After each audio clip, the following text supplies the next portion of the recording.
नुकसानग्रस्त शेतकऱ्यांना 50,000 रुपये हेक्टरी मदत द्या। खासदार संजय राऊत यांनी सरकारकडे मागणी केली। सरकारकडे पैसे उधळायला भरपूर पैसे आहेत असं राऊतांनी म्हटलं।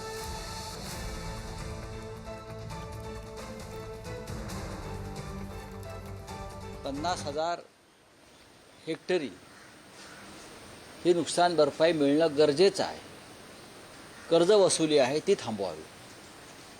कर्जमाफीची घोषणा तुम्ही नंतर करा।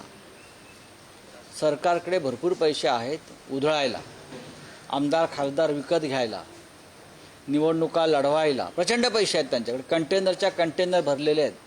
PM केअर फंडामध्ये लाखो कोटी रुपये आहेत, बेहिशोबी आहेत। हे पैसे तुम्ही कोणासाठी का पुढल्या निवडणुकीसाठी PM केअर फंड जो सिक्रेट फंड म्हणून तुम्ही ठेवताय तो वापरणार आहात?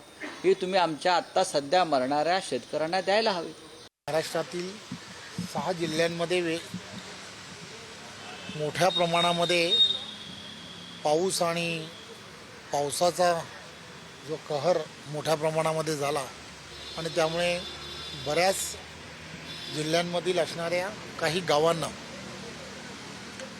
पूरग्रस्त परिस्थिती सर्व ठिकाणी निर्माण झाली। देवेंद्रजींनी सरकार म्हणून त्या ठिकाणी जी मदत व्हायला हवी ती देण्याच्या दृष्टिकोनातून पावलं ही उचललेली आहेत।